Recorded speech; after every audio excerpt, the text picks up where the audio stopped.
Morning. Morning, Archie. Hey, how you doing? I am still in there, alive. Isn't that a great feeling? Amen. Full of joy and young at heart. Yeah.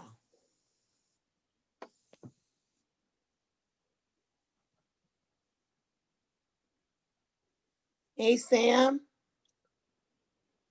Morning, Miss Warren. Have you heard from Latricia how she's doing? She's doing good. She's actually doing really well.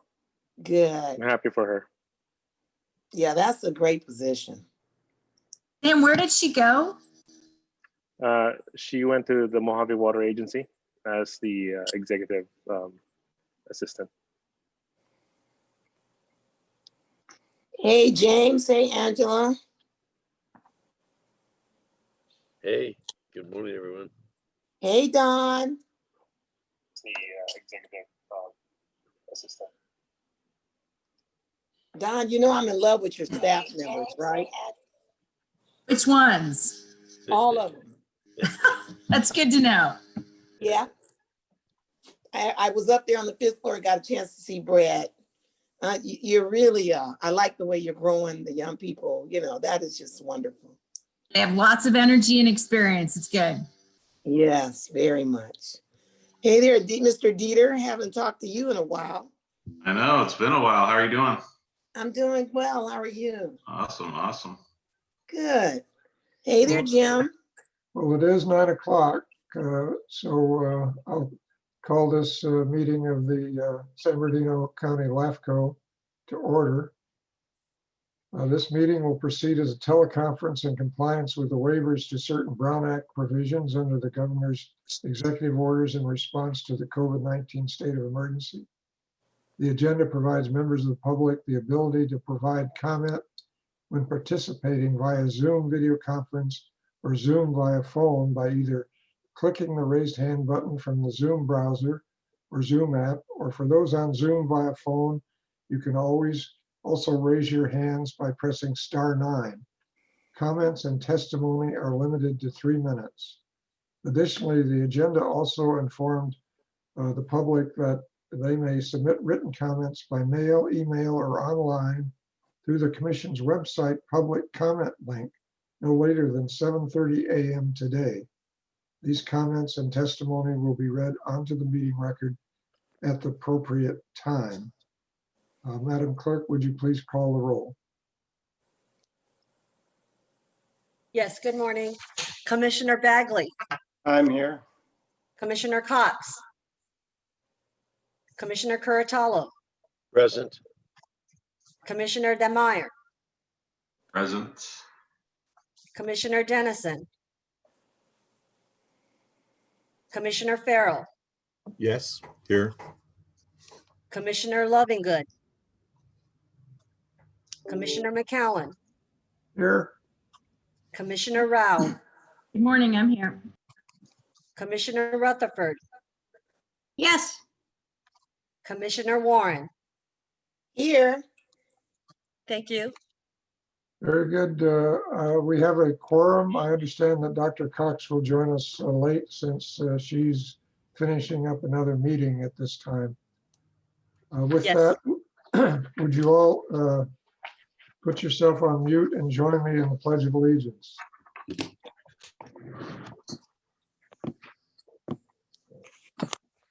I pledge allegiance to the flag of the United States of America and to the republic for which it stands, one nation under God, indivisible, with liberty and justice for all. Thank you.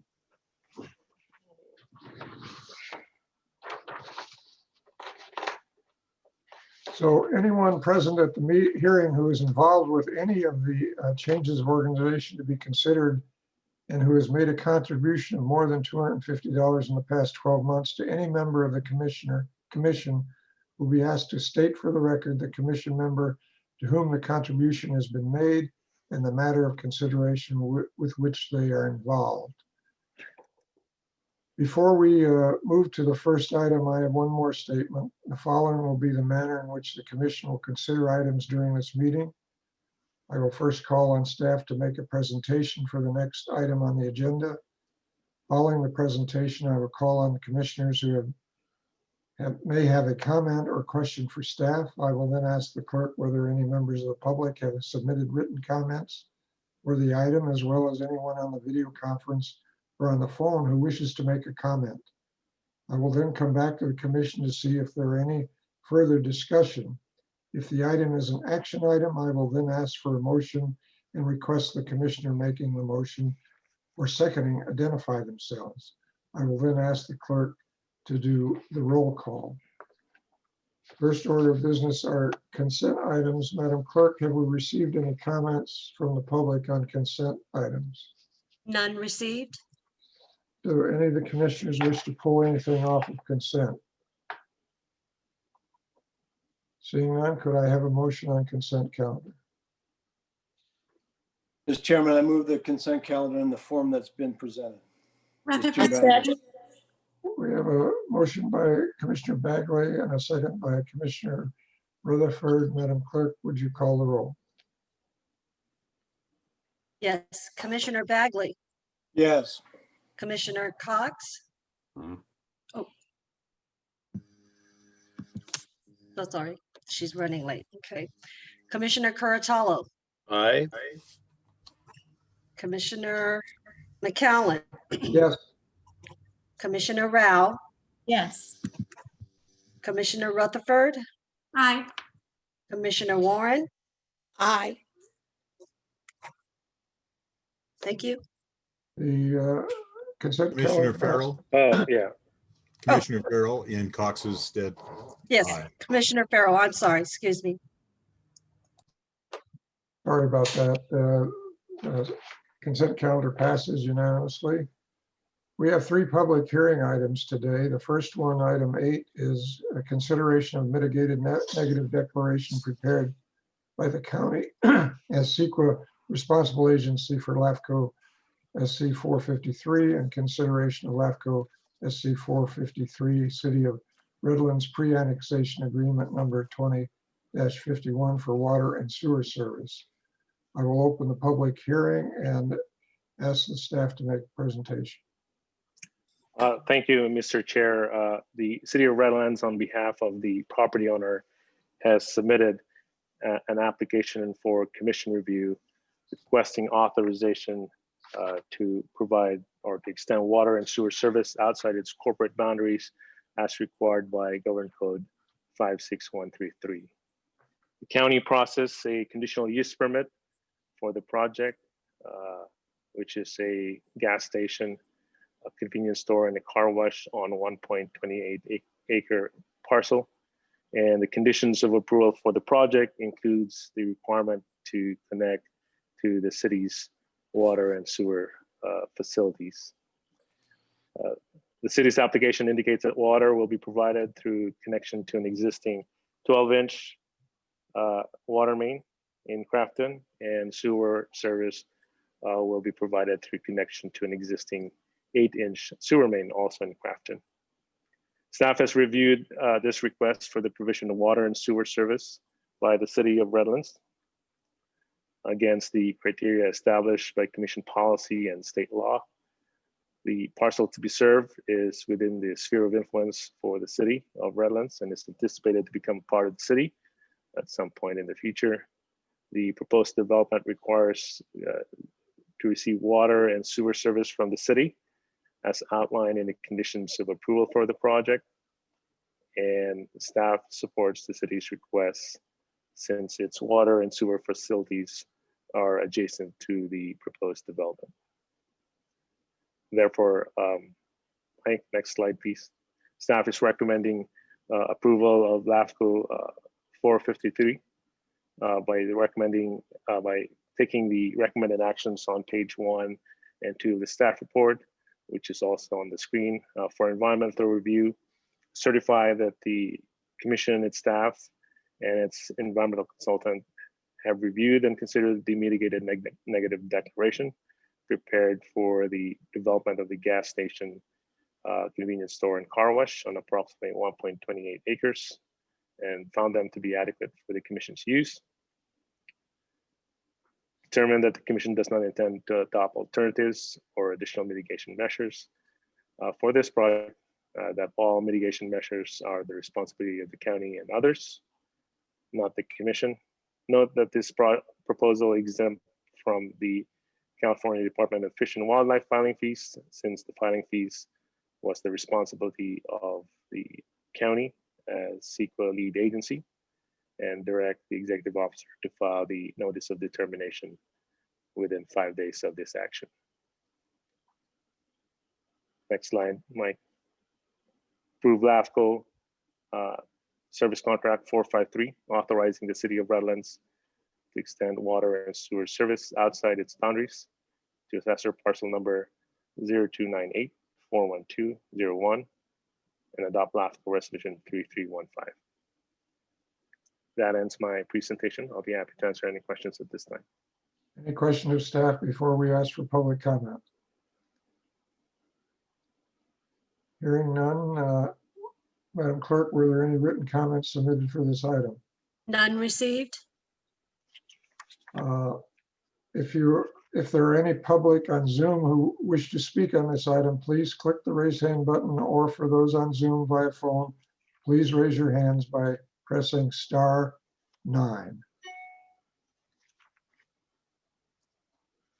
I see none, therefore I'll close the public hearing and bring it back to the commission for deliberation and vote. Any Mr. Chairman, comment? I move the staff's recommendation. We have a motion by Bagley Second, and a second by Commissioner Warren. Madam Clerk, would you call the roll?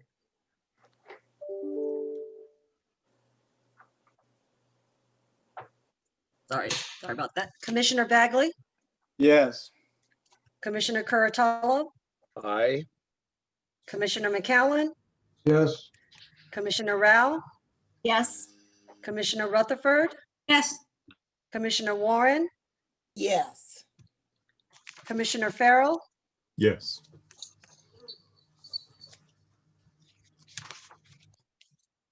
Motion Thank you. passes unanimously. On to item 9 is a request for reconsideration of the commission's approval of LAFCO 3241. I will open the public hearing and staff ask for staff's presentation. Thank you again, Mr. Chair. Our next item is a request for reconsideration submitted by Mr. Patrick Kemmerly on behalf of the Inland Real Estate Group, LLC. The commission's approval of LAFCO 3241. The proposed reorganization proposal, which the commission approved at its July 2020 hearing, is an annexation proposal to the city of Rancho Cucamonga and detachment from County Service Area 70. Said request for reconsideration is included as attachment number 1 to the staff report and has a number of exhibits, including the LAFCO resolution 3312, which is included as its exhibit A. As noted in the staff report, state law provides a process for requesting reconsideration of a commission's resolution as long as such request is made within the 30 days of the commission's adoption of the resolution, that the requests specify the specific modifications to the resolution, and that it outlines what new or different fact that could not have been presented previously. Those state law provisions are outlined in attachment number 2 to the staff report. In addition, the commission's policy regarding requests for reconsideration states that requests for reconsideration will only be granted when the petitioner or the requester can present some compelling new evidence, show that significant factors were either overlooked or have changed. The commission's policy on requests for reconsideration is included as attachment number 3 to the staff report. Staff report outlines each issue and provides staff's responses to each of those issues which we will briefly go through one by one. The first issue, Mike, raised by Mr. Kemmerly relates to the county assessor's valuation of the exempt parcels within LAFCO 3241. As noted in the staff report, there's a provision in state law that allows the commission or the executive officer to request the assessor for assessed valuation of exempt lands. And in addition, state law also outlines the method for how the assessor is to assess such land. So LAFCO staff made the request pursuant to Government Code Section 56126, and the assessor's office provided its response pursuant to that said section, as well as to Government Code Section 56710A, all of which are outlined on page 3 of the staff report. And the response from the assessor's office was made a part of determination number 2 of resolution 3312.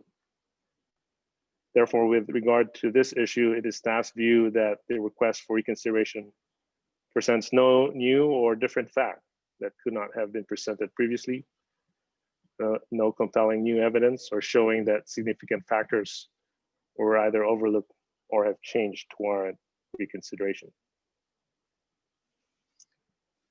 The second issue raised by Mr. Kemmerly relates to the written comments that were not read in full into the record, and therefore a thorough review of all information was not considered by the commission.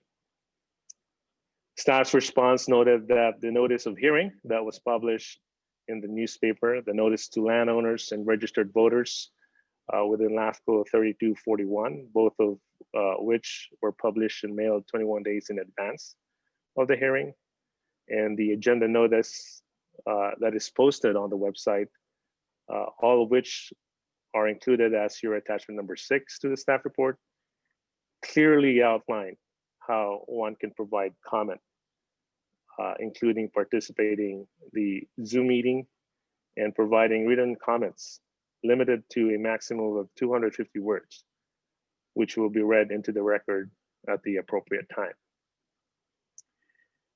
Staff provided a whole discussion regarding all written comments received. The bottom line is only the first 250 words of all the written comments received were read into the record as clearly outlined in the notices. Therefore, with regard to this issue, the request for reconsideration again present no new or different fact that could not have been presented previously, no compelling new evidence or showing that significant factors were overlooked or have changed to warrant reconsideration. The third issue raised by Mr. Kemmerly pertains to the TDR program, the Transfer of Development Rights program, that the city adopted as part of its approval of the specific plan. As noted in the staff report, the commission is required to include information on land use in its review of a proposal. However, state law prohibits the commission from regulating land use and from imposing any conditions that would directly regulate land use, density, development, or subdivision requirements. As outlined in the July staff report, information on existing land use for the area, existing county land use for the area, as well as the city's pre-zoning designation for the area were provided, which is the city's specific plan designation for the area. The staff report also outlined information on the TDR program and provided as an attachment to the staff report a copy of the specific plan which outlines the TDR program in detail. And so, again, as identified earlier, the commission is precluded from directly regulating land use. However, information on land use, including the TDR program, was provided to the commission and discussed at length at the hearing. Therefore, with regard to this issue, the request for reconsideration again presents no new or different fact that could not have been presented previously, no compelling new evidence or showing that significant factors were either overlooked or have changed to warrant reconsideration. The fourth issue raised by Mr. Kemmerly pertains to the Commission's action of overriding its policy related to concurrent city district annexations of all community-based agencies. And as outlined in the July staff report, because the rural conservation area is being set aside for conservation, the area will not require municipal services from either the Cucamonga Valley Water District, the Inland Empire Utilities Agency, or the Metropolitan Water District of Southern California. The neighborhood area where all the development are to take place based on the specific plan is already within the boundaries of said agencies. Therefore, there was no need to annex those agencies into that area. Therefore, the Commission took the action to override its policy as there was no need to annex within the rural conservation area. However, the city's plan for service outlines its ability to provide its range of services for the entire reorganization area. Again, all this information was provided to the Commission and discussed at the July hearing. Therefore, with regard to this issue, the request for reconsideration again presents no new or different fact that could not have been presented previously, no compelling new evidence or showing that significant factors were either overlooked or have changed to warrant reconsideration. The fifth issue raised by Mr. Kemmerly again pertains to the specific plan information adopted by the city. And as noted earlier, the Commission is required to include land use information in its review of a proposal, but is precluded from directly regulating land use. And so information on the specific plan was outlined in the staff report presented to the Commission at its July hearing. LAFCO staff also provided a copy of the specific plan as an attachment to the staff report. And including the copy of the city's environmental assessment prepared for the project. Again, this information was provided to the Commission and discussed at length at its July hearing. Therefore, with regard to this issue, the request for reconsideration again presents no new or different fact that could not have been presented previously, no compelling new evidence or showing that significant factors were either overlooked or have changed to warrant reconsideration. The sixth and last issue raised by Mr. Kemmerly pertains again to the county assessor's valuation of the exempt parcels in comparison with the parcels assessed by the county, which again goes back to the same question earlier regarding the method and how the assessor assess the exempt lands, which the assessor has provided a response, which is included as attachment 5 to the staff report. Mr. Kemmerly also requested a breakdown of land values for all the parcels currently assessed by the county. LAFCO staff provided a breakdown of all the parcels that are assessed by the county, which is included as your attachment number 9 to the staff report. And the total value of which matches the land valuation that the county assessor determined as of February 26, 2020, which is identified as part of your determination number 2 of resolution 3312. Therefore, again, with regard to this issue, the request for reconsideration again presents no new or different fact that could not have been presented previously, no compelling new evidence or showing that a significant factor was either overlooked or have changed to warrant reconsideration. Therefore, staff recommends that the Commission deny the request for reconsideration submitted by Mr. Kemmerly of the Commission's approval of LAFCO 3241 as outlined in LAFCO resolution number 3312 and proceed with the protest proceedings for LAFCO 3241. That ends my presentation, and I'll be happy to answer any questions at this time. Do the commissioners have any questions of Sam before I ask for public comment? Seeing none, Madam Clerk, were there any written comments submitted for this item? None received. If there are any public on Zoom who wish to speak on this item, please click the raise hand button, or for those on Zoom via phone, please raise your hands by pressing *9. I see two. First, we have Mr. Kammerly. Thank you. Can you hear me? Yes. You have 3 minutes. No, I will try to get it done in 3 minutes, but I'm questioning why I have 3 minutes when we've got a request for reconsideration that I had to pay $2,500 to submit, because in the first case, I don't think LAFCO fully analyzed the issues. So you're muzzling those that object. You have hillside owners that are almost unanimously opposed to this, but just get steamrolled by LAFCO and by the city and county because they're working on a multi-billion-dollar project. So the little guys up in the hillsides just don't matter. But let me proceed, and I'll try to address. Does that allow me time to address Samuel's issues as well that he raised, or is that all there is? You have 3 minutes. Please proceed. Thank you. My name is Patrick Kamerly, and I represent Inland Real Estate Group. I'm asking for reconsideration and denial of LAFCO 3241. Commissioners, I'm asking you, I am imploring you to critically analyze LAFCO 3241, not simply approve it based on the glowing write-ups of LAFCO and others. There are glaring errors and flaws in the initial write-up and presentation that led to your approval of LAFCO 3241. There were issues not considered by you or inadequately addressed in your assessment and ultimate approval. I know there was not an analysis of the valuations of those properties.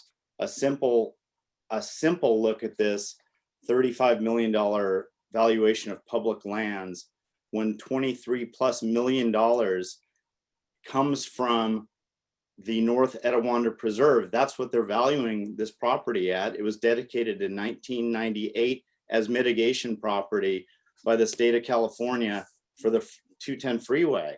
It has zero value. In fact, it probably has negative value because there's obligations to maintain it.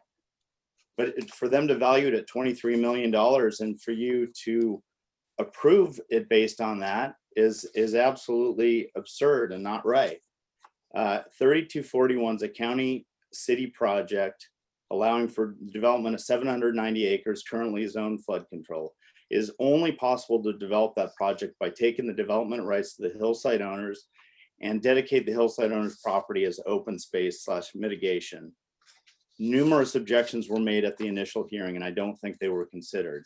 The hillside owners are being forced against their will to give up their property rights, but get no city services provided to the area. No water, no sewer, no power, no plans for roads, traffic, parks, trails, anything.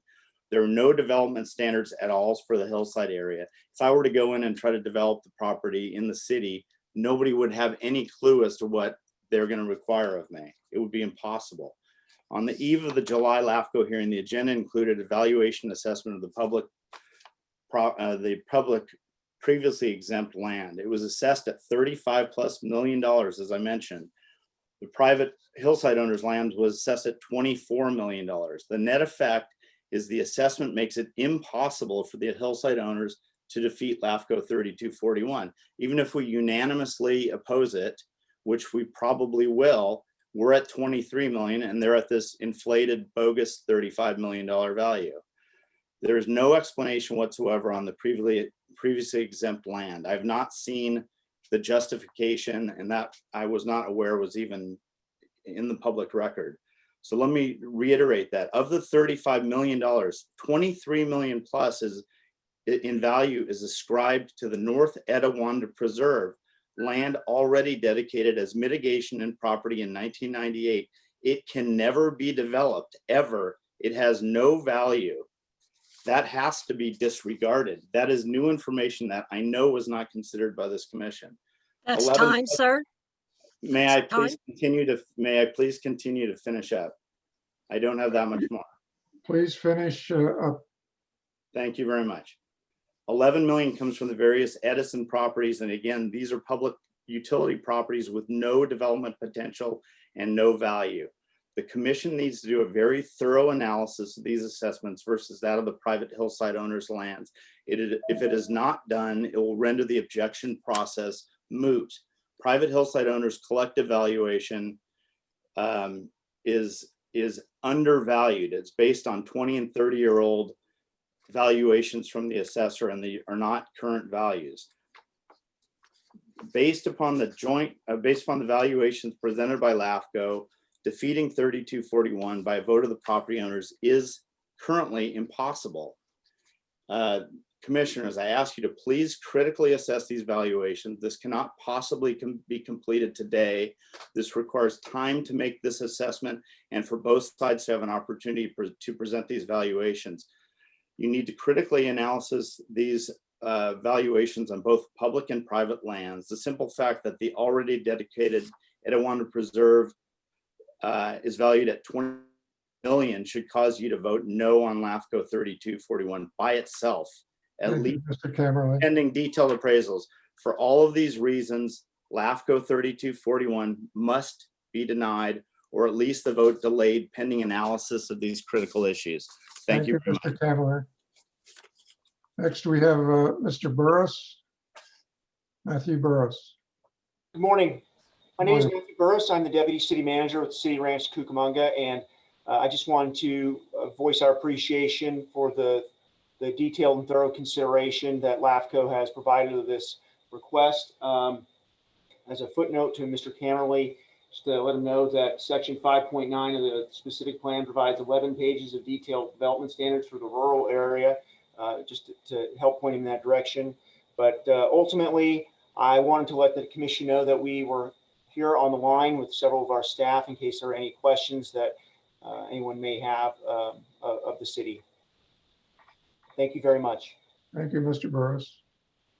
I see no other hands raised. Therefore, I'm going to close the public hearing and bring it back to the commission for discussion and action. Mr. Chair, Yes, Ms. Rutherford. I wondered if Mr. Burris could address the issue that was raised about the valuation of the North Etiwanda Preserve land, please. Mr. Burris?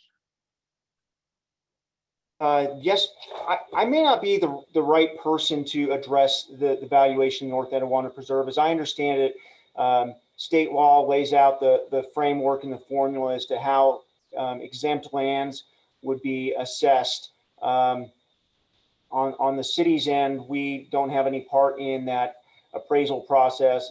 My understanding of the process is that entirely rests with the formula that the assessor uses, and that they are required by state law to apply the same formula that they would use for private property as they do for exempt lands in order to create an equal valuation. But honestly, at this point, this is coming from my read of LAFCO's staff report and the statutes. Thank you. I appreciate that. Thanks, Mr. Burris. Perhaps Sam could just touch on that. Is that your understanding as well? Yeah, sure. So basically, the law basically would just simply ask the executive officer to ask the request to the assessor, and by law, and then the assessor by law provided their response. I'm not in the position to analyze how they made those assessments. The request was made pursuant to the sections that were identified, and the response was made pursuant to the sections that were identified. And I don't think I would have any knowledge on how that assessment would have been made. And if I may, the statute provides, this is Paula D'Souza, General Counsel, the statute provides that the valuations are to be determined by the same methods and valuations used in preparing the last equalized assessment rules. Thank you for that. Any other questions, comments? Is there a motion on the item? Yeah. Mr. Chairman, I have one Chair- comment. I'm sorry. Who's first? Mr. Chair, I'd like to make a motion to approve staff's recommendation to deny the request for reconsideration. We It's have a Jim motion. Curto. Commissioner Cartello. Is there a second? Mr. Chairman, this is Jim Bagley. I'll second it, and I'd like to make a comment. Please do. I share the concerns of the participants who were at the July 15th meeting in opposition. It always is a concern when there's so many people represented by legal counsel at a LAFCO hearing. But I can't emphasize enough to those who have concerns about this is not a land use issue under the purview of LAFCO. The landowners need to take their concerns now to the city of Rancho Cucamonga for the Etowanda Heights Neighborhood and Conservation Plan. I don't want them to know that their concerns are not unheard by the LAFCO Commission, but it's not, land use is not what we're in the business of doing. And with that, I will let my second stand. We have a motion and a second. Madam Clerk, would you call the roll? Commissioner Bagley, Yes. Commissioner Curatolo, Aye. Commissioner McCowan, Yes. Commissioner Rao, Yes. Commissioner Rutherford, Yes. Commissioner Warren, Yes. Commissioner Farrell. Yes. Motion passes unanimously. Thank you. On to item 10, which is a reorganization of LAFCO staff composition and amendments to the Commission's policy and procedure manual. I'll open the public hearing and ask for staff presentation. All right, good morning, Commission. That would be me, Mike Turpey. Haven't seen you all in about half a year, I think. Been behind the scenes, the man behind the man. And new commissioner, so how you doing? My name's Mike, and I'm the senior analyst. So we're still in the public hearing, and oddly enough, 40% of our workforce walked off within a 2-week span. Only 2 people, but nonetheless, to this office, that's a big hit. I'll say that the first person separated to take a position at another LAFCO in Solano, that's Jeff, and that was a step up. And then the second one, that one's hard to beat. That was Latrice as our clerk. She took a step up, but also closer to home. So good moves on both, and I wish them both well, but we're left with 3 people in our office, 3 trustee folk who are still here. So we took this opportunity that is not there for a lot of public agencies. And, I'm saying this delicately, which is there's an opportunity to look at our staffing and see if there's any cost savings that can be made. And this was a direction of the executive officer. So in analyzing the 2 positions that are vacant and also the skills that were tied to those 2 people, and in addition to the remaining staff and their positions, responsibilities, and personal skills, what would be the best thing? Hire 2 positions. That may be the knee-jerk and safe reaction, but this is an opportunity, so we might as well use it. The second one would be to see if can we hire 1 position and contract out the other, and the third would be to do nothing. The best move in the position of the executive officer is to hire the GIS position. That's the LAFCO analyst / GIS database management. The reason for hiring that position instead of a clerk is that the technical skills of the GIS analyst are a bit harder for the remaining staff to absorb, but also most importantly, it's quite expensive to contract out that technical skill. When it's all said and done at the end of the year, you're almost halfway, you've already spent half of the GIS cost alone, where in comparison with the analyst, the contract out, the administrative assistant duties, that's a little bit easier to contract out and on a cost savings method. So what we have on this slide here, I'll go back one, is to recruit for the GIS position. And that is one of the requests today. And we're requesting also a $5,000 not to exceed contract amount to assist in that recruitment, also in the the finalization process with background checks and whatnot. And there is no contract for the commission here today, but we're requesting that we can review that with legal counsel, and then pursuant to her sign off, then we can sign that contract. That would be with the executive officer. So while we're hiring a new person, we then looked at, well, is there any additional cost savings that can be made with in terms of compensation? And actually there are in the position of the executive officer. His position is that we have currently a Group C, and that Group C is just for the administrative assistant if one was hired after a certain date. And that is for an expired reason. We'd like to retool this Group C to be all employees hired after today, except for the executive officer. The corresponding benefit reduction would be there on the slide at the right, which would be a reduction from, actually, excuse me, a reduction to 2% of the 401k from the employee with a 4% match from the commission.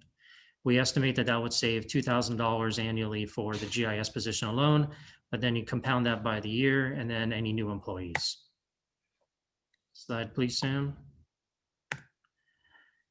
That leaves us with one remaining position, the clerk and the administrative assistant. Angie Shell, who is our current administrative assistant, has been here for quite some time, and she's been doing clerk duties throughout her whole tenure, but not directly as clerk, doing all the functions. She has been trained to do all the clerk duties, and she is actually performing them today. So we are requesting a reassignment of this person to enter as clerk effective 2 days ago, and that would be to start fresh with the pay period.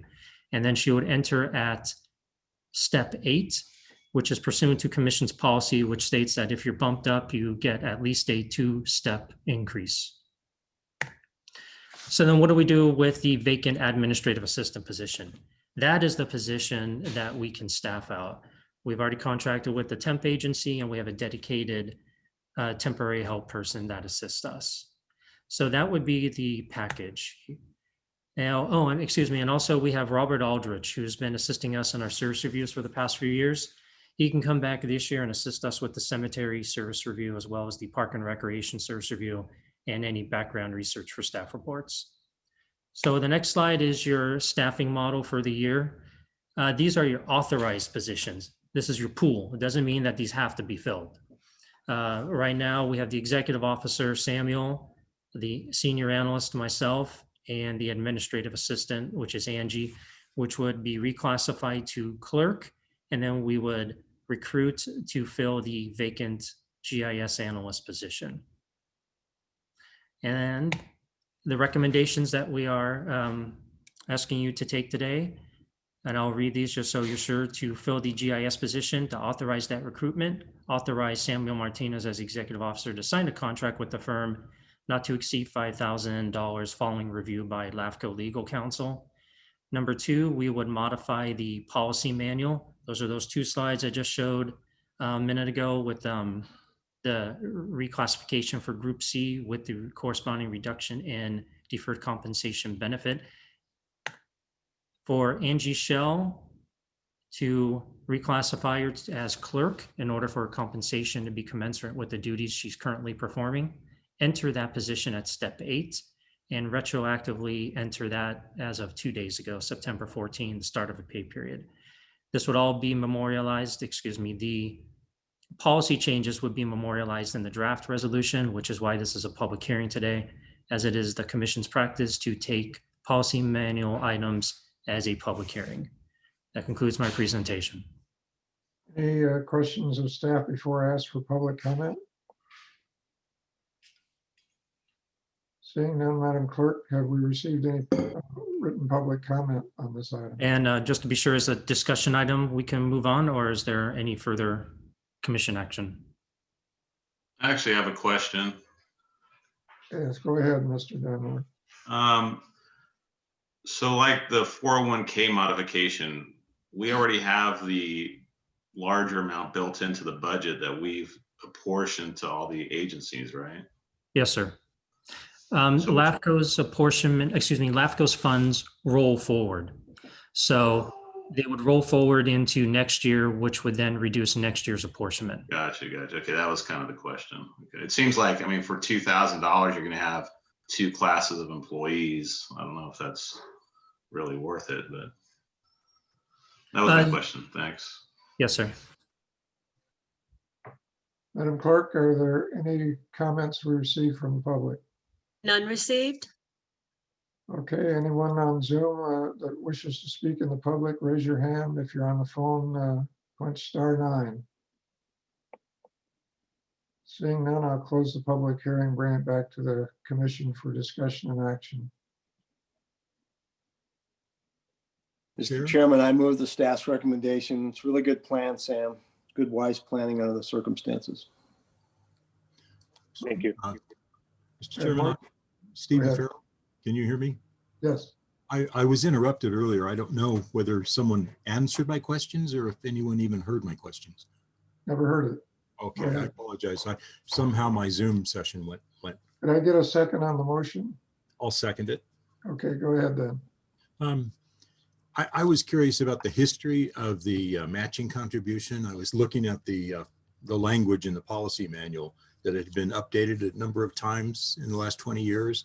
And I just wanted to get a sense of, we're reducing benefits here again. Are we competitive maybe within the public sphere? Because I'm not as familiar as that as I perhaps should be. And also, what was the history? Have we raised it in the past and then reduced it? But what has been the history of that particular compensation? Okay, I'll answer that as brief as I can. When LAFCO went independent from the county, at the outset, the the benefits package mirrored what was provided to county exempt employees. And that was roughly stuck in terms of the 401k deferred compensation for about 25 years. I'm gonna go back to the slide here. And then in 2014, there was an administrative reassignment. And for that particular purpose only, there was a Group C. And as I said, that reasoning has expired. In essence, you really don't need the Group C anymore with the reassignments that we've had since 2014. So today, we're asking for that reclassification of the Group C itself. Now to get to the second point of the question, which was competitiveness, the staff report does outline that. So for the GIS position, the salary is competitive with the other LAFCOs and the other government employees. As for the benefits, we follow closely now to the county exempt benefits, which are beyond what's provided to general employees. So it is the position of LAFCO staff that the salary is competitive and the benefits are above what the general employees receive. Thank you very much. That's helpful. Appreciate it. No more questions, Larry. Thank you. Thank you. I also would like to compliment staff, Sam and the staff on this item, proactively looking at our staffing positions as we have this opportunity, I think is good. And you continue to move this organization along with fiscal restraint, and we appreciate that very much. Thank you, sir. I know staff has made some sacrifices for that, and we applaud them for that and thank them for that. We have a motion on the floor. Madam Clerk, would you call the roll? Commissioner Bagley, Yes. Commissioner Curatello, Aye. Commissioner McCowan, Yeah. Commissioner Rao, Yes. Commissioner Rutherford, Yes. Commissioner Warren, Yes. Commissioner Farrell. Yes. Item passes. On to item 11, which is a follow-up on the City of Atlanta related to LAFCO 3232 and our continued monitoring of the city. Staff? Okay, so Commission, you're still with me. This commission has been continuing to monitor the City of Adelanto since the water service review in 2017 and the wastewater service review in 2018. We've had a few updates to this commission. Our staff report today has provided the commission with new information that has been provided by the city, and they are here to do a presentation for you today. We have Ward Comers from the, he's the Chief Financial Officer from the city, and Ward, if you're there, the presentation is all yours. Thank you very much. Ward Comers, Finance Director for the City of Adelanto. I believe the mayor is going to join the call. So it looks like he raised his hand. So I wanted to let the mayor start. Go ahead, Mr. Reyes. There we go. Commission, thank you so much for your continued support under this administration and allowing us to just transparently, rectify some of the misappropriations of processing, and and being able to just get caught up to doing things the right way. That was a big thing that was a big importance to myself and the new majority council. Again, I cannot thank you enough for your continued support and allowing us to be able to be that responsible entity under LAFCO.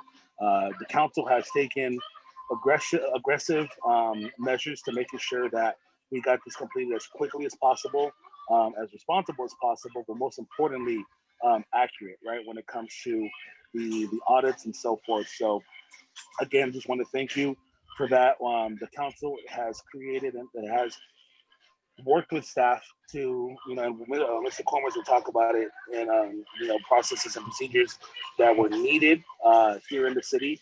And again, we look forward to a great relationship with everyone on LAFCO and in the county staff, all of you. Again, from the bottom of my heart and behalf of the residents, thank you so much for your continuous support. And Mr. Comers, I'll turn it over to you to just give them an update on where we stand as a city. Thank you, Mr. Mayor. Also, we have the city manager, Jesse Flores, that would like to make a few comments. Good morning, commissioners, staff, and members of the public. This morning, we come before you with good news. My finance director, Mr. Ward Comers, will be providing an update here shortly. What I would like to do this morning is provide you with a brief update of what this administration has been able to accomplish in such a very short period of time. One of my top priorities coming in 2 years ago was to stabilize the city's financial crisis, and job creation was one of the two top of several priorities that I had coming in. And we've been able to accomplish just that. I started out by outsourcing several of our departments, starting with our finance department. That has been very fruitful. And I also outsourced the land use department, which is comprised of our building and safety, planning and engineering. I consider that department to be the foundation and the heart that sustains communities. And I'll explain that in a moment, what I mean by that. And that also has been very promising to the city of Adelanto. We outsourced our IT department to the private sector as well. And all of these changes that I'm mentioning here have rendered cost savings and eliminated wasteful spending, and basically ends up being a cost saving to the tax-paying citizens of Adelanto. It just demonstrates that we are implementing financial controls and implementing best practices as we continue to stabilize our city and take advantage of the opportunities that this beautiful city has to offer, and with all the tremendous assets that have been overlooked for many, many years and through former administrations. we started out by creating jobs, which are a top priority. Something that this city has is two amazing industrial parks, one on the west side of town and the other on the east side of town. And the dividing artery happens to be Highway 395, another major asset that comes all the way in from the Canadian border into Bishop, Mammoth, pours into the city of Adelanto, and merges onto the 15 freeway, heading all the way to the San Diego border, Mexican border. So we're truly a destination and a logistical hub. And so we began to attract large-scale industries into our city, and it didn't happen by itself. It literally took knocking on doors and expressing to the CEOs why they should consider either relocating or expanding their operations into our city. And we started off with Clark Pacific, one of Southern California's largest concrete manufacturers in Southern California. They purchased 120 acres here in our backyard a couple of years ago, and they have since shut down their Irwindale plant and relocated that entire company here as phase 1 into our city. They're working on phase 2 and eventually shutting down all of their existing operations throughout Southern California and making the city of Adelanto their hub. We shortly thereafter, we attracted General Atomics. General Atomics, as some of you may know, provide a Predator drone. They build the engines here in Adelanto. We assisted them in expanding their operations from El Mirage into our city. And that too has created a tremendous amount of jobs, good paying jobs, along with Clark Pacific. Shortly thereafter, some of the most recent major companies that we've attracted into our city is Copart. Copart is one of the world's leading and largest online auto auction sellers in the world. And they purchased 105 acres here in our industrial park. And as we speak, they're turning dirt. And they're going to be in the process of expanding their operations from Ontario, the city of Ontario, up into our city as well. So we're really, really excited about some of these projects that we're attracting to our city. The mayor and I went down to the Ontario operations and met with the owner, and we wanted to demonstrate to him, the owner of Copart, that we truly are not a bureaucratic city, and that we streamline projects, and we are open for business. And so he took a chance on us. He purchased the property, closed in 30 days, and within 90 days, we had them in our backyard. They're here now. The most recent one, which we're always bragging about, is the Boring Company.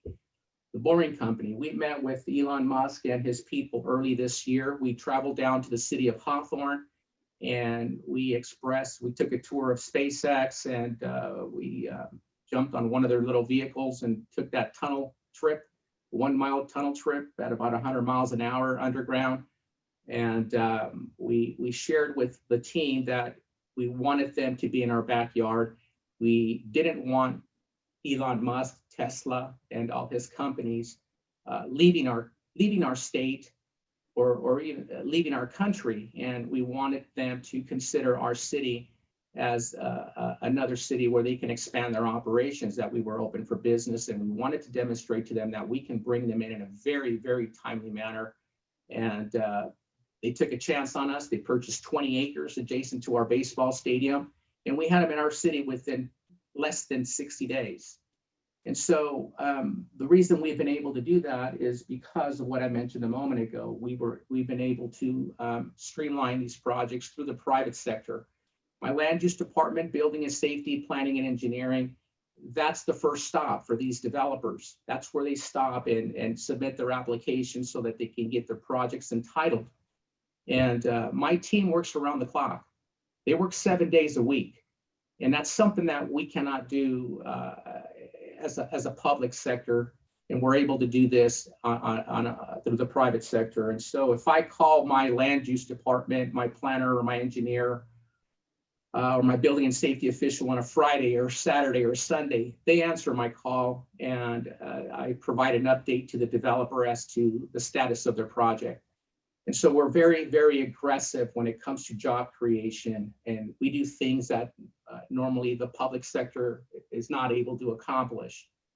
So that's been really one of the main ingredients to the secrets, or the secret to our success. It's worked for us. It may not work for other cities, but it's working very, very nicely for us. And that's a city that we've created now is a private sector driven city. And so the demand, all these jobs that we're creating in our industrial park have created a demand for housing. We've attracted some of Southern California's largest home builders, and D.R. Horton, Frontier Communities, and K-Hop Homes. They have been building aggressively, and they've been selling out their housing stock here in our city. Frontier Communities recently reached out to me as early as last week and said that the number of homes that have been selling the most throughout the state of California have been in Adelanto. So that clearly demonstrates that the jobs that we are creating have created a demand for housing, and now it's created a demand for retail commercial development. We have several projects that we've recently entitled along Highway 395 and Palmdale Road. Gas stations, quick service restaurants. We have 2 hotel developments underway. And the word is getting out that the city is truly a private sector driven city. And that's what this city has needed for many, many years. Unfortunately, due to lack of vision, poor leadership and mismanagement, that hasn't taken place. I know I've been here 25 years. I've watched all of my neighboring cities grow up through good times and bad times, yet this city had remained stagnant. As mentioned, that's no longer the case under this new administration. Under Mayor Reyes's leadership, we are moving aggressively. This morning, as I mentioned, you'll be hearing from Mr. Ward Comers, who will be providing a presentation with some good news. In closing, I'd like to thank the LAFCO Commission, Mr. Sam Martinez, for their continued support. That's all I have at this time, Ward. Thank you. Thank you, Jesse. Okay, let's see if I can control the slides. Michael, can you control the slides for me, or?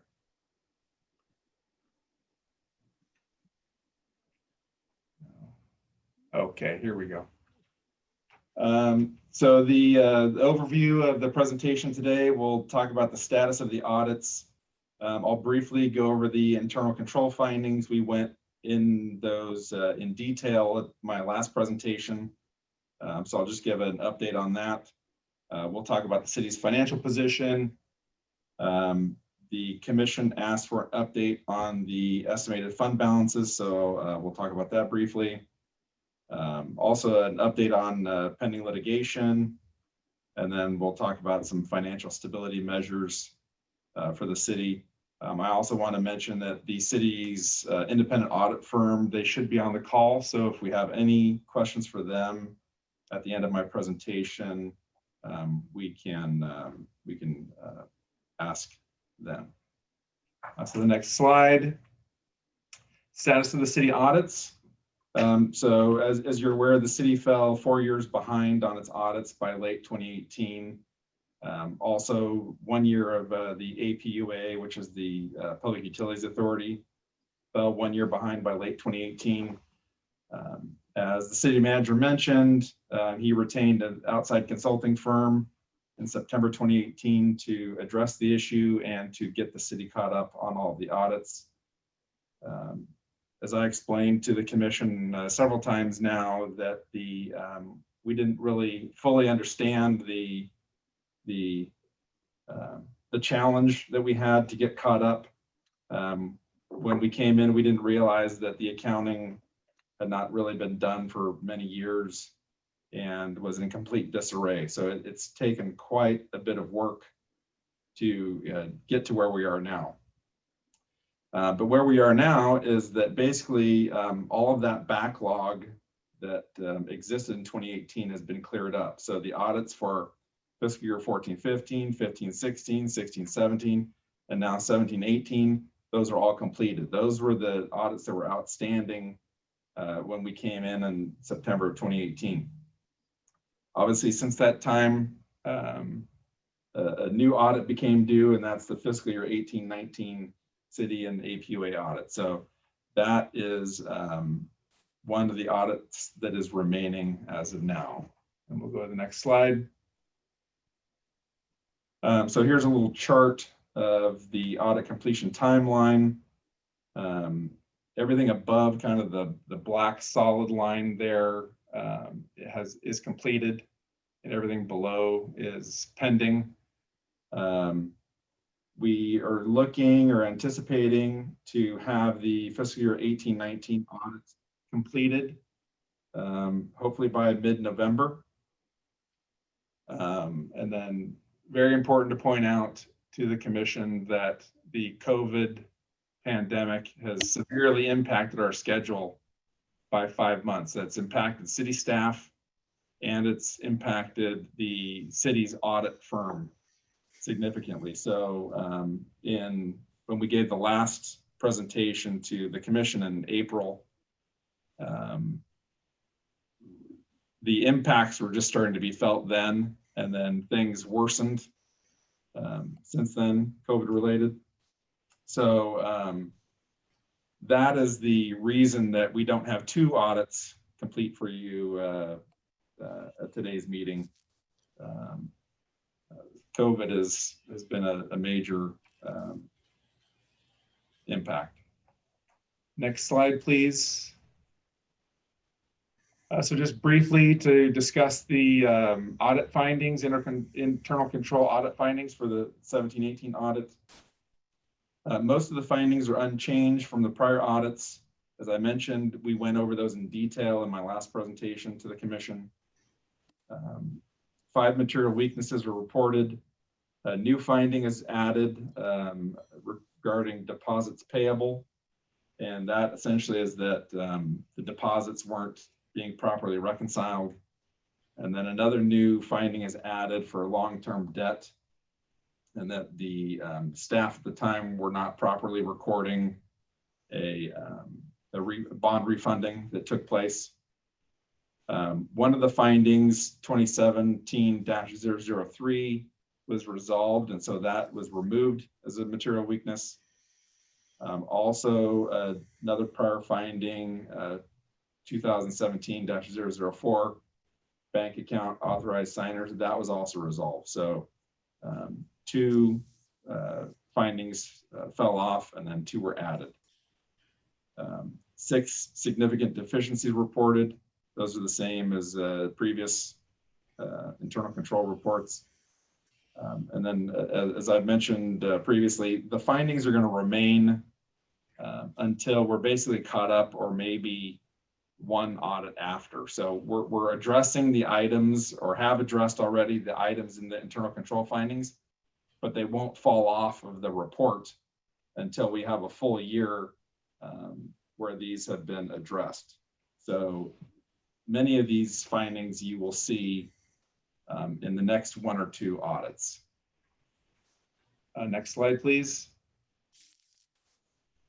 So in terms of the city's financial position, this chart has a lot of information. It basically shows the city's revenues and expenditures in millions, and then the surplus or deficit.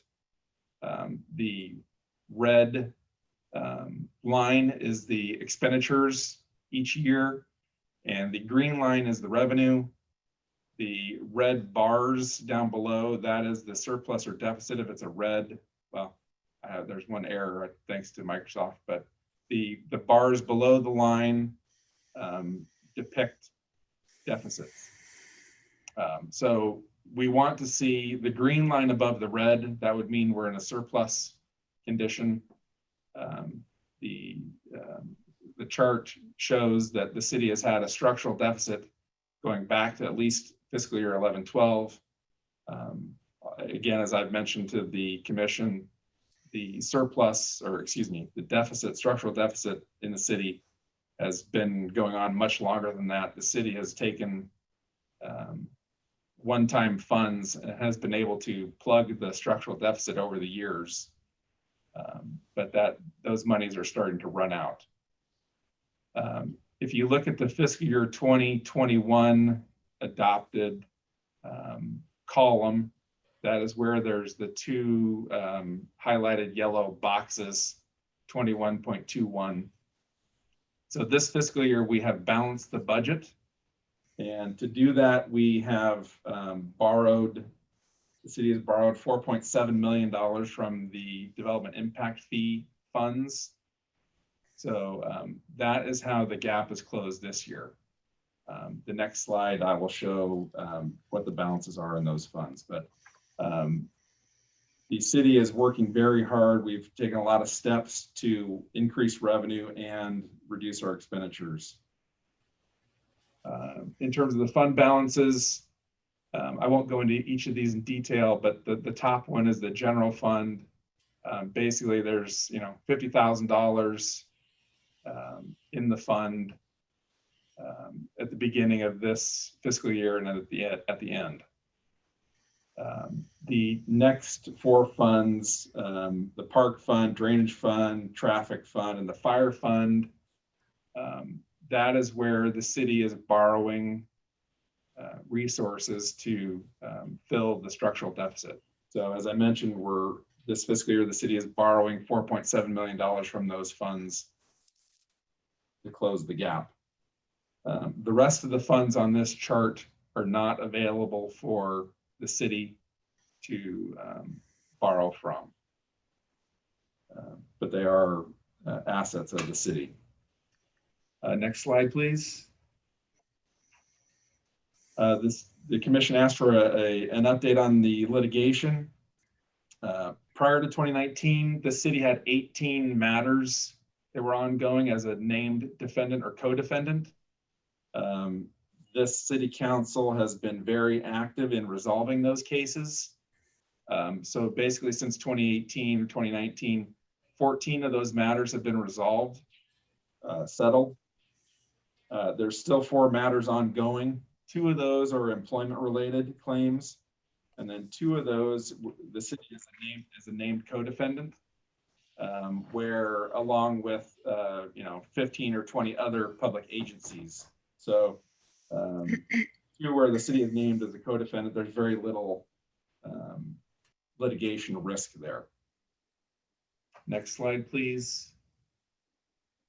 In terms of the city's financial stability measures, our revenue enhancements, the city council recently voted to increase the cannabis tax rate. That is going to generate, we're anticipating this fiscal year, an additional $1 million in revenue. Just as a note, last fiscal year, the city received about $2 million in cannabis taxes and permit renewal fees. So we're looking at this year receiving about $3 million.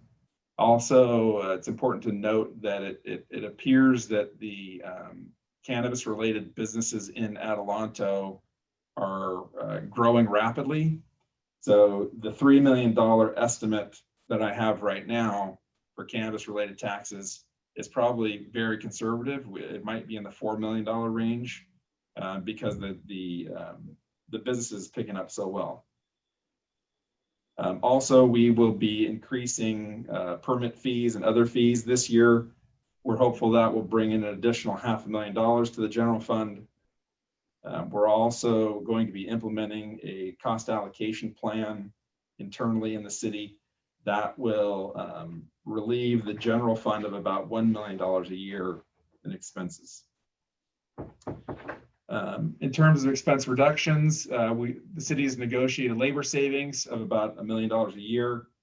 The city has reduced its payroll through early retirements, layoffs. We've cut payroll by about 50% in the last 2 years. Also, as I mentioned, we've reduced litigation.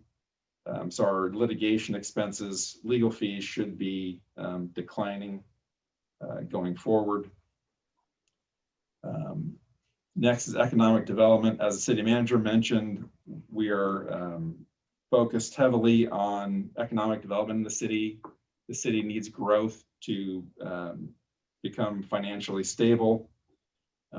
So we need to increase housing, increase population, and broaden the city's tax base. Next slide, please. Okay, continuing. So tax measures. The city in 2014 took to the voters a utility users tax measure that failed. In 2016, the city took to voters the cannabis tax measure that passed in 2016. For the upcoming election, the city is placing on the ballot Measure R, which is a vacant land tax. There's only 2 other cities in the whole state of California that have tried such a thing. So this is kind of an innovative tax approach that the city is taking here. If passed by voters this November, we're estimating that this tax would generate $6.2 million for the city a year. The next item is considering annexing into the fire district with FP5. I'm sure as the commission is aware, that issue is going before the voters this November. So we won't know until then what its fate is going to be. However, if the fire district remains with FP5, the city is very interested in annexing into the district. And if that went forward, the general fund would save about $2 million a year.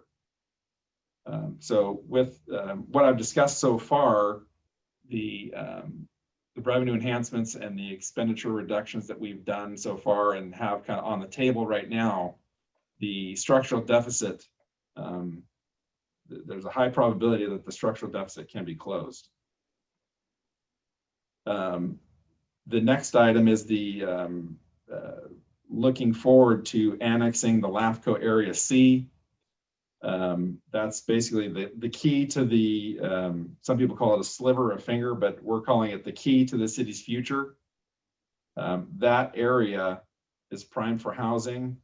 The city did a study several years ago, and the study estimated there's room for about 10,000 housing units in that area. And using a four person per household, that would get us to about 40,000 residents. So by annexing Area C and then with a full build out, that would basically double the size of the city. And the city needs population and housing and development growth to broaden the tax base. Another important factor for the city is that the any new area that we annex would have the minimum property tax allocation of at least 7%. In my last presentation to the commission, I discussed that the city's current property tax allocation is 1.75%.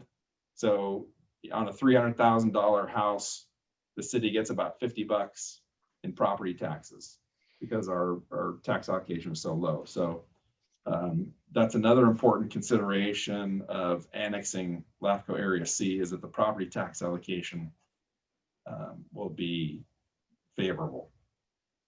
Next slide, please. So here are the tertiary or last resort financial stability measures. So we still have some options on the table if needed, although they're not things that we want to do. One is to reduce the public safety service levels. So that would be to reduce sheriff and fire, for example. They take $12.4 million of the city's $20 million budget, so it's a significant share. Another thing is to increase the cannabis tax rate to its maximum 5%. With the recent increase, that takes to 3%. So there's still an additional 2% that the tax rate could be increased. We don't want to raise it so high that it makes the cannabis businesses unprofitable. So that's why we're saving this option as a last resort. Another option would be to take a sales tax increase measure to the voters. Obviously, that's not on the ballot for this election, but that could be for coming up or a special election. Also would be something like a public safety property tax assessment. So many cities, counties have fire district special assessments or park district special assessments, public safety special assessments. So that's something that could be considered and attempted to put to the voters. Next slide, please. And so in conclusion, as you've heard, the City Council is actively implementing public policy to ensure the city is financially stable. Also, as you've heard from the city manager, we're focused on policies and procedures, enhancing our revenue, controlling expenditures. We're complying with public accounting regulations. We're focused on economic development. Those are the keys that are going to ensure financial stability. And then finally, also, as I mentioned, the city is in desperate need for cooperation from federal, state, county governments. LAFCO cooperation and annexing Area C is critical to the future. Working with the county is critical. Working with the state, Caltrans on Highway 395 development is critical to the city's growth. So we really need other agencies, local agencies, to step up and help the city because we're doing everything we can to move the city forward, and we need the other agencies to help out. And that concludes my presentation. I'm happy to answer any questions. As I mentioned, the audit. Sorry, Ward, can I chime in really quick? Yes. There again. So, LAFCO, before we have Mr. Commerce answer any questions, I wanted just to come in and just share and let everyone know that if you noticed on the solutions and conclusions on how we can move the city forward, we have many beneficial aspects to all parties involved, right?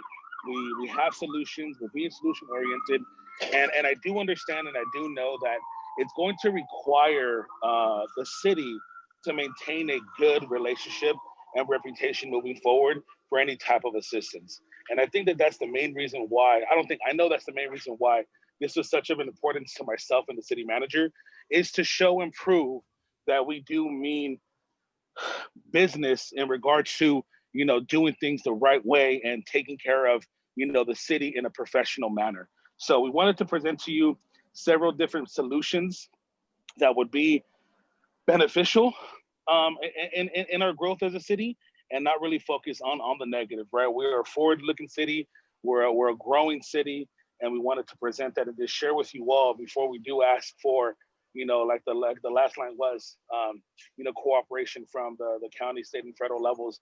We wanted to just show to you that, you know, within these 18 months of my administration, that we are looking forward to having a strong working relationship with each and every single one of you, and really just prove and show that Adelanto is, you know, not the armpit of the high desert, but we are a gem of the Victor Valley, and we look forward to most definitely playing that role in growing our city. So with that being, Thank you, Mayor Rios and Atlanta City staff. Before we proceed, I want to recognize that Dr. Cox has joined us. Commissioners, do you have any questions of the City of Atlanta?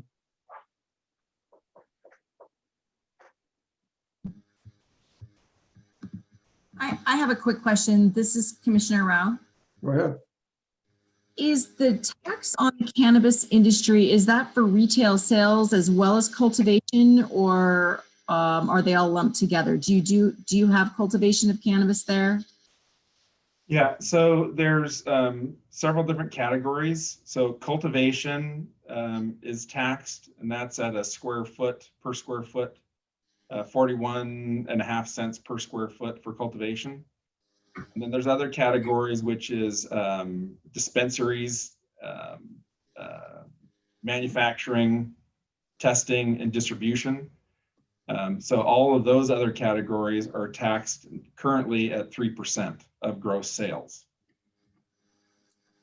And would your cultivation taxes go up as well as the other sectors as well in the proposal? Under the recent action by the council, they're the remaining at 41.5 cents per square foot. And as part of the measure when it was approved by voters, that there was a cap that was set for cultivation, and cultivation is currently at that cap. So it cannot be, at least my understanding is that the cultivation tax rate cannot be increased without another vote of the citizens. Okay. Thank you very much. You're welcome. Other questions of the city staff? Mr. Chair, it's Jim Curtello. I'd like to just say that I'm very pleased, I'm sure we all are, to hear the progress that Atalanto's making and staff's doing. Everything that was outlined is very impressive and promising, and I'm very happy to hear this. Thank you. Thank you. Anybody else? Hi there, Mr. Chair. Go This ahead. is Mayor Aquanetta Warren. I'm really pleased with the progress, and I would encourage Adelano to just keep going, and be supportive of each other. Anybody else? Mr. Chairman, Yes, go ahead, Mr. Bagley. I'm glad to hear the update too with all the progress that they're trying to make, but I'm also going to tell you very candidly, I'm very disappointed that we're still having delays with these audits. It's not terribly difficult to accomplish these audits, and it's really critical to the financial stability and accountability of Atalanta to get these things done. So I hope the next time we meet, I understand COVID-19 has been a complication, but these audits are still way overdue. Let's get them done so the next time we have this review, the audits are finished for the sake of the public. And thank you, Mr. Bagley. I agree with you totally. Staff, bring it back to you. This is a discussion item. So item 1 is receive and file the report. And number 2, schedule the next update for January 2021 unless directed otherwise. Okay, can we, is there a motion on the item to, as outlined in the staff report? I'd be happy to move the item. We have a motion by by Commissioner Cox. Is there a second? I like the second. We have a second. Roll call, please. Commissioner Bagley, Yes. Commissioner Cox, Aye. Commissioner Curatello, Aye. Commissioner McCowan, Yes. Commissioner Rao, Yes. Commissioner Rutherford, Yes. Commissioner Warren. Yes. That item passes. Next, items 12 and 13 relate to our fire service review updates, which are being asked to continue to our January 2021 meeting. Is there a motion to do that for both items? So moved, Mr. We have a motion from Commissioner Rutherford. Is there a second? Second, Curatello. Second by Curatello. Madam Clerk, would you call the roll? Yes. Mr. Chairman, just a question really quick before we take the Sure, roll. Mr. Bagley, go ahead. So Sam, we're moving both these items to January instead of December. We have the vote coming up on FP5. Is there a specific reason we're going to January instead of December? Couple of things. One, we're not planning to have a December hearing, and also the January would actually give them time to, if they're whatever the results would be, they would have time to provide a better understanding of where they're at. So That answers my question. I'm just concerned about the result of the FP5 vote, and we're probably going to have some serious issues to address. So January is fine. Madam Clerk? Yes. Commissioner Bagley, Yes. Commissioner Cox, Aye. Commissioner Curatello, Aye. Commissioner McCowan, Yes. Commissioner Rao, Yes. Commissioner Rutherford, Yes. Commissioner Warren. Yes. Item passes. Item 14 is appointment of voting delegate and nomination election of CalAFCO Board of Directors. Staff? Okay, so the LAFCO conference has been canceled, which means no caucusing, no nominations from the floor. It'll be an all-mail ballot. On your staff report on page 1 and on your slide here today, 2 actions for the commission. One would be, we're just selecting this as a default unless selected otherwise, the chair and the vice chair to be the voting delegate and alternate voting delegate to cast the commission's vote for the board member election and the annual business meeting, should there be a annual business meeting. And then there's a second item, which would be, there are 2 positions coming up for election, which would be the city and the public member. If anybody from this commission, the city or public member, desires to be nominated, select those individuals. And if no one from this commission puts forth a desire, then to select the incumbents, which are from Southern California, one from Orange LAFCO and one from Imperial. And they would also be the Southern representatives on the CalAFCO Board of Directors. I just want to add too, just for everyone's, there will be no annual business meeting anymore. So That mail ballot will be an MAIL ballot, not an MALE ballot, right? it's an email. It will be an email, Chair. Yeah, I know. He just said a mail ballot, and I wanted to make sure it wasn't excluding our female representatives. Is there anyone who wants to compete for the positions?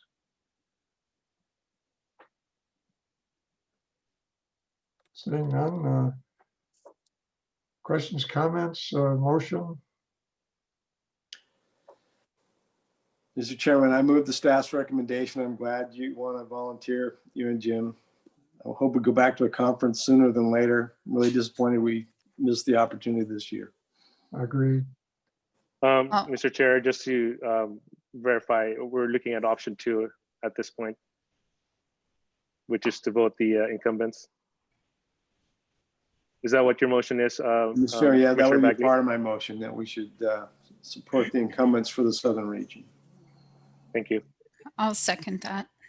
We have a second by Dr. Cox. Roll call, please. Commissioner Bagley, Yes. Commissioner Cox, Aye. Commissioner Curatello, Aye.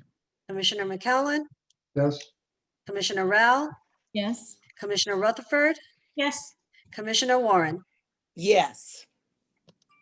Item passes. Item 15 is legislative update. Sam? Yes, thank you again, Mr. Chair. The legislative year ended early morning of September 1st. It was definitely a weird legislative year. Anyway, as we had discussed in the previous months, the legislature was focused mostly on addressing the COVID-19 bills. All of the bills that LAFCO and CalAFCO were tracking pretty much died.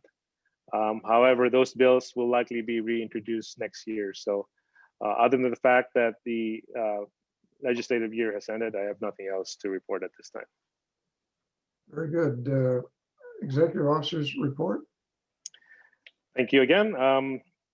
3 things. One, first, I want to inform the commission that we will again not have a hearing next month. Rather, we will have our next meeting in November.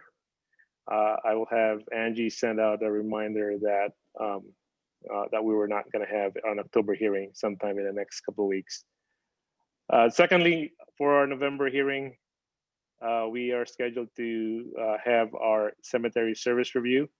And just so everyone knows, that our scheduled meeting for November is the week before Thanksgiving. So hopefully everyone will still be around town. And then lastly, I wanted to get direction from the commission on something we were planning to do for the annual conference, and because it has been canceled for this year. As you may remember, we had a very successful governance training workshop on how to handle pension costs and liability late last year, and early this year, the commission gave us direction to try to have it as a session on the annual conference. Now, since the actual conference has been canceled, LAFCO is moving forward with a series of, shall I say, sort of a webinars. And one of the sessions they chose and want to move forward with is our session on pension obligations. There are 3 sessions that they wanted to do. Now, given this commission's overwhelming response at the last hearing of not having any virtual conference sessions, I want to just get direction on whether you would rather see this push next year, next year's in-person conference, or whether you're okay to move forward with a virtual webinar. Obviously, there's some downsides for moving forward as a webinar. There's probably a few upsides. But again, given the stance of this commission from last month, or from our last meeting, I feel like I need to make sure I follow your expectation, given again that stance that you did not want to have any virtual sessions. So just wanted to see if there was some direction from the commission on that part. So what are the downsides to doing it? Well, it's a virtual, and so it's not like when you're in a conference where everybody's there and you're forced to really listen. You could just log in and if log out or not even care to log in. There were 3 sessions that we were looking at, and one was COVID related, and then all the 3, the pension was through their survey, given that their survey was just a handful of people, it was still at 26% interest in the session itself. So,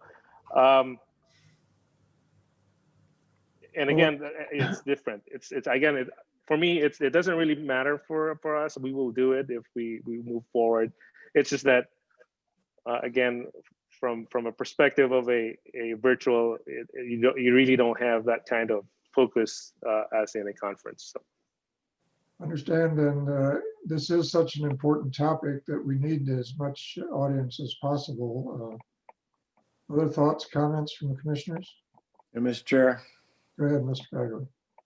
So Sam, my understanding is what you're doing is really a presentation for staff at this point, more than for commissioners with the virtual. Be like an educational process? No, it will be open to all, including the commissioners. I just have to tell you personally, I don't see myself logging into it, Sam. It's just not something I would find useful. It's not the same as the in-person. But the thorough presentation that we received on the implications of pensions would be very useful for staff members for LAFCO, I'm sure in other parts of the state too, if they were trying to do some sort of professional development. I would think that would be a really good idea. But just to tell you myself, Sam, I don't see myself logging into a virtual conference. So again, it's not a virtual conference. It's just a sort of a series of like a session. But yeah, I get it, and that's really our issue. Looking forward to the next live in-person conference. This is such a critical topic for the state of California. I would hope that it would be something. We talked about our participation with it. I hope that our LAFCO will participate in it, and who knows when we're going to meet again. But I hope that's sooner than later. I would, if we can find a way to have a meeting even sooner, if COVID-19 would get a vaccine or something to replace some of these things, I'd be in favor of doing it. But let's just see where we go. Mr. Chair, if I could, Sam, if I'm understanding what you're describing, would you videotape or do the presentation through Vimeo and post it on the LAFCO website for other LAFCOs to access? Yeah, so it will be actually CalAFCO will be presenting it live, and then it will be also previewed after the fact. You could actually preview it after the fact. So Mr. Chair, I do see some significant value in that, because that would also be available to our member agencies, the special districts and the like, correct, Sam? It will only be available for members of CalAFCO. Could we make it available to our special districts? And I particularly think of the small special districts that don't have a good grasp on this topic. Because this will be a free of charge, I don't think they will be, it will just only be available to the CalAFCO members. But if we can, again, like we did the last time, the commission can direct us to have another pension obligation session workshop that we can put together, if that's the direction. Well, if that's the case, if it's not, open where we can offer it to others, I can't see you spending your time on it unless it's for your own personal, professional development, which is always a plus too. Thank you, Mr. Chair. Anybody else? So I think consensus, if I understand, is that we probably are not in favor of proceeding with a webinar on this particular item, and would rather do it in person, or make it do something video-wise that we can post on our website and make it available to lots of small districts. So, and also just an option too, we could also try to see if we could, if they move forward with an in-person staff workshop, we can start there, and then if there's some traction, we can definitely move it forward to the next annual conference. okay, is there any objection to? Sam, this is Steve Farrell, if I can. Go ahead, Steve. I just following up on Kimberly's comment. It would be really worthwhile, in my view, to ask or confirm that CalAFCO would not be able to make that recording available, because the value of that was not just to LAFCO participants, but as Kimberly said, it was special districts attended that with great interest. And I'm not sure what the conflict is, but it would help all LAFCOs and all districts within the state to make that investment and make that available as a recording. So I would encourage you. I would also find value in having that recording to reference in the future. So it would be worthwhile to see if CalAFCO would be interested in doing that or willing to. That's all. Otherwise, I agree with not doing it. Thank you. Okay, you have direction. Thank you. Appreciate it. Okay. Other than that, that's it for me. Thank you. Very good. Item 18 relates to comments from the public on items within the subject matter purview of LAFCO that are not on the agenda. Were there any written comments received, Madam Clerk? None received. If there are any public wishing to speak on this item, please raise your hand, or if you're on the phone, press *9. Mr. Chair, maybe were there any other comments from the commission for any other item? I'm sorry, I skipped over that. Yeah. There are no public comments that I see. Commissioners, out of order, do you have any comments? Mr. Chairman. Go ahead. So Sam, we're canceling meetings. That's a concern. It tells me that we don't have applications. I'm sure that you're worried about the financial implications too. How are we doing at the moment? Yes, so we're not really canceling because we don't have applications. This was part of our budget. We were trying to make cuts, and one of the cuts that we were doing was to reduce our meetings to 6 for the year.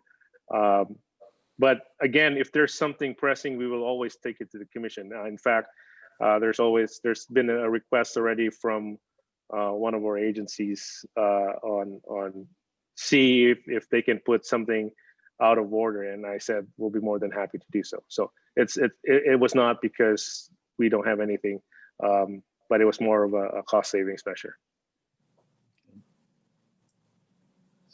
I think it's a good policy. Thank you, Sam. I think after the November election, who knows where we're going to be. So we could really have a heavy workload doing things we've never envisioned before.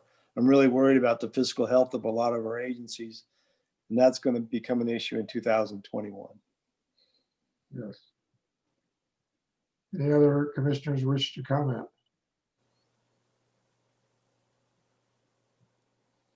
Seeing none, then we'll stand adjourned to our November meeting, and wish you all a great week and weekend, and everybody stay safe. Thank you. Thank you all. Good to see you, even on Thanks. Zoom. Even on See you in Zoom. November. Yeah. Hopefully before that. Yeah. See you later, everyone. Bye, care. Aki. Bye-bye. Finally, dang.